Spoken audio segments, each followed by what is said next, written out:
team that you would want work done as you go into the African Youth Championship? Which area of this team would you talk about, Nduka? Like I told you, we are playing on information. So we have the defense, we have the midfield, we have the offensive. You understand me? That is the attacking, the attacking areas of the pitch. What we are going to do is maintain a major compactness, a major compactness in all the sectors of the pitch, and we are going to try to control possession and intelligently control the outcome of every match that we play. You know, it's easier said than done, but so what we've seen so far, even when we went to Ghana to play, we saw in the second half against Ghana, it was serious against us. But in the second match, we took control of the game. You know, we withstood the pressure and we came out winning, controlling the outcome of the match by winning 2-0. Against Senegal too, it's going to be very, very difficult, but we are prepared. We are prepared. We will control the game and tactically control the outcome as well. Well, before I allow you to go, Nduka, I want to talk about one of the teams in our group. Our last game in that group is going to be against Cote d'Ivoire. At under 17 level, we met them 2 times during the African qualifiers. 2 times, we couldn't break them down. This is the same team that is coming for this one. That is them. We've seen them. We saw them on 2 occasions, and we lost to them. This time around, I am not sure that it is going to be the same team, because if it is the same team, Tony, this time around, it is going to be different. All right, Nduka. Yes. We wish you a safe journey tomorrow as you travel out. Thank you very, very much. You can talk to Nigerians, ask them to pray for you, and wish you luck. Thank you very much. I'm very grateful. Thank you. You're doing a good job.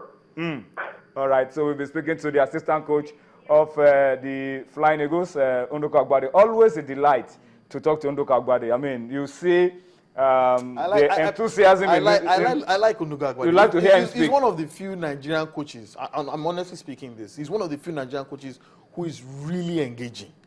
When I say not because they want to give you something to go and write or to talk about, but who is really engaging, they're actively educating you about what he's doing, what he plans to do, his approach to the game. Approach to game. I mean, we've watched his philosophy of football. We've watched his team before, MFM. MFM is one of the best drilled football clubs in this country. If NFM was playing against a Nigerian Premier League club, I'd more than gladly put my money on MFM. They're a dangerous team. And Unduka's philosophy has translated with him to the national team. You've seen how the Super Eagles play. Kudos to Manu Garba, but I can tell you as a matter of fact that Nduka Ugbade's input is also in that team. The Super 6 was a fantastic tournament because it allowed them to be exposed to different styles of play, different kind of opponents. They talked about the Senegalese. Senegalese are usually very tall and strong. They played against the striker of Kano Pillars, Obiozo, Gambo, Mohamed, opponents who are bigger, taller, and stronger than them. So when they face this kind of opponents in a competitive setting, they have no fear. So the Super 6 itself, they've been well prepared. They've been well drilled. And the team itself continues to evolve. It is a decent fighting unit, and I have plenty of I have plenty of optimism with this team. Nduka Ugbade, Manu Garba, the technical team, Emeka Amadi, they've done a great job, and we must also remember to tell Nigerians that this team, yes, they won at under 17 level, but remember they didn't win the African Youth Championship. They came second, but won at the world stage. 2 times they played Cote d'Ivoire in that tournament. 2 times they couldn't bring them down. And the same Cote d'Ivoire we won the is in our Africa group. Under-20 Championship no less than 7 times. In my memory, 7 times. In my memory, 6 times. 6 or 7, I'm not sure. But we won it so many times, so that is not really the big issue. The big issue is to make a major statement on the global scene. We've gotten to the final a few times. Nduka was the first. Nduka also played in the under-20 level at some 89, 87, and 89. So he knows what it is to participate in this kind of competition. So he's also an asset to the team. I'm just hoping that they should get a ticket, which is the most important thing, then go on to equal Ghana's record, which was set in 2009. All right, so we wish the Flying Eagles the best of luck. They travel out tomorrow from Abuja to Lagos. From Lagos, they'll be hitting Dakar. Their first game will be on Sunday against the host, Senegal. Their second game will be against Congo. Hopefully, by the time they are playing that second game, they should have wrapped up a semi-final ticket which will be good enough as a ticket to the Under-20 World Cup in New Zealand later this year. And then the final group game, of course, will be against Cote d'Ivoire. We wish this team the very best of luck. All right, I'll come to your comments on Twitter because we're getting a lot of them now. But let's quickly take you to Akure and talk about the revolution that's currently going on in Ondo State around grassroots football development. And we must, of course, commend the Ondo State Football Agency for what they've been able to do. They are putting structures on the ground with their academies. They are signing contracts with the players to ensuring that these players are well monitored. They are providing efficient database for all of these players so that they can go on and actualize their dream.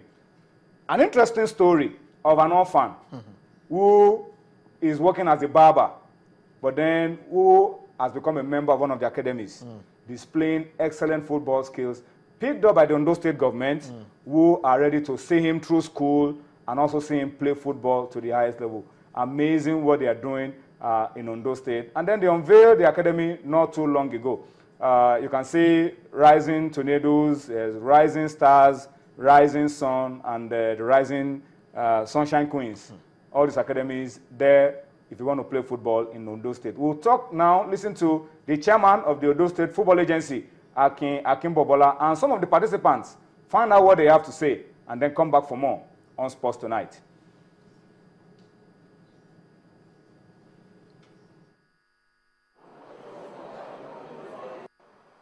This is the apex level of that program. It is our belief, and I'm charging those of you here seated, including Rising Queens, that after 2 years, we'll evaluate you. If you don't break into the big league, we'll remove you, we'll replace you. You must break into the big league. You must break into the big league, internally and externally, locally and internationally. You must break it. My final words will be, I will take this opportunity very good, but you must understand, boys, that you're on the first rung of the ladder. There's much hard work to be done. Only you can do it. Not your coaches, not your parents, not the dignitaries, not me. At the end of the day, from this day onwards, you have to work at your maximum to achieve as much as you can, so that we end up with 50–60% of Sunshine Stars for the academy. Instead of going about scouting for players, if we have these 4 teams, including the female team, we can always beckon on anybody to come up to the senior team and play for us. Please, if you cannot remember anything today, remember that you have been advised to make the very best use of this opportunity. All I need to say is I will try my possible best to not to lose this opportunity, because people are saying opportunity comes but once. So when you get any opportunity, just try to grab it. And I'm trying to work, I will try to work extraordinarily hard, to get to the top, to play in Chelsea, Manchester United, or Man City, So. There is many people out there who are better than me, but my advice for them is to keep it up and have trust in God that one day they will get there. All right, so that's what's going on in Ondo State, the Ondo State Football Agency. Today, before I release you, let me just spend some 2 minutes to read a few of your comments. A lot of your comments coming through on Twitter. I want to start with this one. Onogu Galacticos at Onogu Muha says, I'm watching you guys live from the Conference State, that's Kogi State. I shall be updating you about the activities of the rejuvenated Kogi United this season. Kogi United will be playing in the Nigerian National League. We hope they can get promotion to the Premier League. So we'll be keeping our eyes on that as well. Emeka Dena, our very good friend who used to stay in Yenegoa but has crossed to Port Harcourt.